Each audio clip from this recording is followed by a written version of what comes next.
Leo ni tarehe 28 ya mwezi wa 10 mwaka 2025, ambapo nchini Tanzania leo ni siku ya mwisho ya kampeni kuelekea uchaguzi mkuu ambao utafanyika tarehe 29 ya mwezi wa 10 mwaka 2025, ambapo kampeni hizi zimeenda zaidi ya mwezi mmoja mpaka hivi sasa. Lengo ikiwa ni kutoa nafasi kwa kila mgombea wa kila nafasi kuanzia ngazi ya urais, lakini pia nafasi ya mbunge wa jimbo pamoja na madiwani kuweza kujinadi kwa maana kwamba sera zao, ili pia waweze kuwashawishi wananchi watoe hoja zao, ili pia waweze kuwachagua na kuwa viongozi katika hizo nafasi ambazo watakuwa na wania, na hizo nafasi pia ambazo zimewekwa. Sasa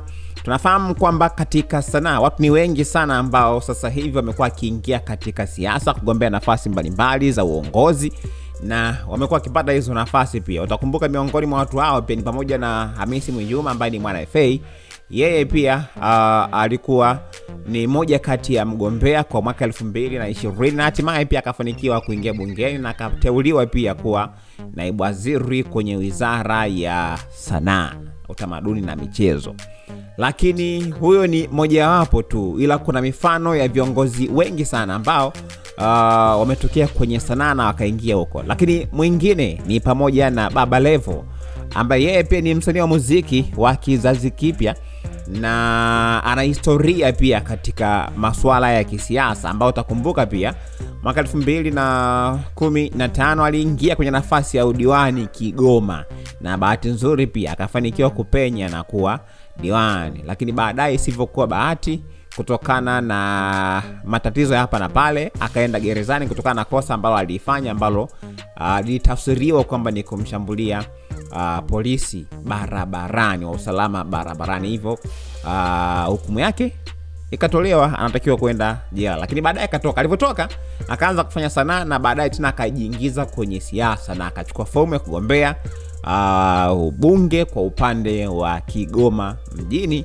na bahati nzuri pia amefanikiwa kupenya, na ni moja kati ya watu pia ambao alikuwepo kwenye kampeni. Sasa kuhusu Baba Levo, yeye amehitimisha jana rasmi kampeni za ngazi ya ubunge kwa upande wa Kigoma mjini, ambapo ameandika historia nyingine ya kipekee kabisa kutokana na kile ambacho amekifanya katika jimbo la Kigoma mjini, ambapo shamra hizo pia zilifanyika katika viwanja vya Kawawa Kigoma mjini pale.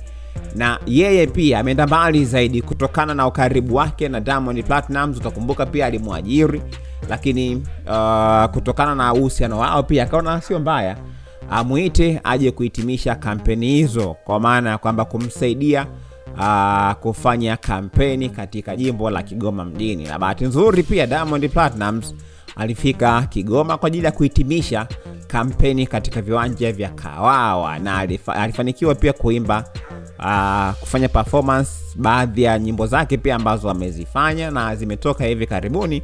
Lengo tu ikiwa ni kuweza kuwafurahisha wakazi wa Kigoma mjini, ili kuwaaminisha kwamba huyu mtu ambaye tunaenda kumchagua kesho, ambaye ni tarehe 29 siku ya uchaguzi, kwamba ni mtu sahihi kabisa na anapaswa kuweza kuchaguliwa, ili pia mambo yaweze kwenda kama hivi ambavyo inatakiwa. Na bahati nzuri pia Diamond Platnumz alifanikiwa kuimba nyimbo kadhaa, lakini pia aliweza kuzungumza na wakazi wa Kigoma wakati akiwa kwenye jukwaa, huko pia akiwasii kuhusiana na namna ambavyo wanatakiwa wamchague Baba Levo kutokana na namna ambavyo amekuwa akipambana. Na alizungumza vitu vingi sana Diamond Platnumz. Moja ya kitu pia ambacho alikizungumza pale, kwanza alitoa ahadi ya kutoa milioni 100 kujenga soko moja kati ya eneo pale Kigoma.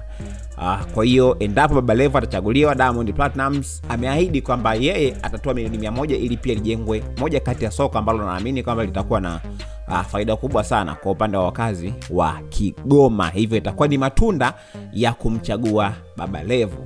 Licha kwamba Baba Levo mwenyewe pia ana ahadi zake nyingi sana kutokana na kile ambacho amekiahidi pale katika jimbo la Kigoma mjini. Lakini Diamond Platnumz kuishia hapo pia, kitu kingine ambacho alikizungumza pale jana ni kuhusiana na namna ambavyo anaamini kwamba Baba Levo ni moja kati ya watu ambao kama atachaguliwa kuingia bungeni, kwa maana kwamba katika jimbo la Kigoma mjini, basi atakuwa ameingia sio kiongozi ambaye ana uhitaji na fedha, kwa maana ya kwamba anataka kutumia uongozi wake kwa maslahi binafsi.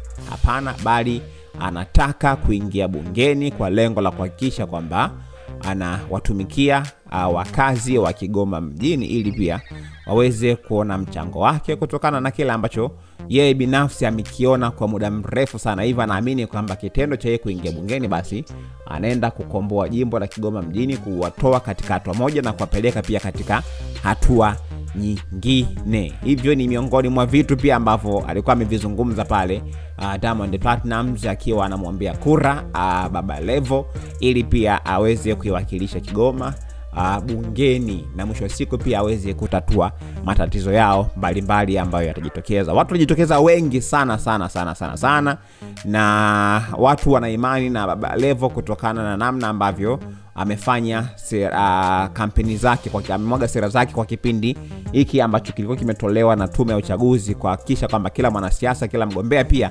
anakuwa anatoa sera zake kupitia kwenye maeneo mbalimbali katika jimbo lake au katika kata yake au katika maeneo husika. Kwa hiyo tunasubiri tuweze kuona. Kesho ndio siku yenyewe ya uchaguzi ambao ni Oktoba 29, ambao ni siku ya kutiki na kumchagua kiongozi pia ambaye unamkubali, kama ambavyo nilisema hapo awali, kuanzia kwenye ngazi ya urais, nafasi ya jimbo, lakini pia nafasi ya udiwani. Hivyo ni vyema kila mmoja akajitokeza ili pia kuweza kumchagua kiongozi wake. So, una maoni gani kuhusiana na hilo? Basi sio mbaya kama ukatuandikia hapa sehemu ya comment, ili pia uweze kushare na sisi hapa. Lakini nakumbusha pia usisahau kusubscribe. Mimi naitwa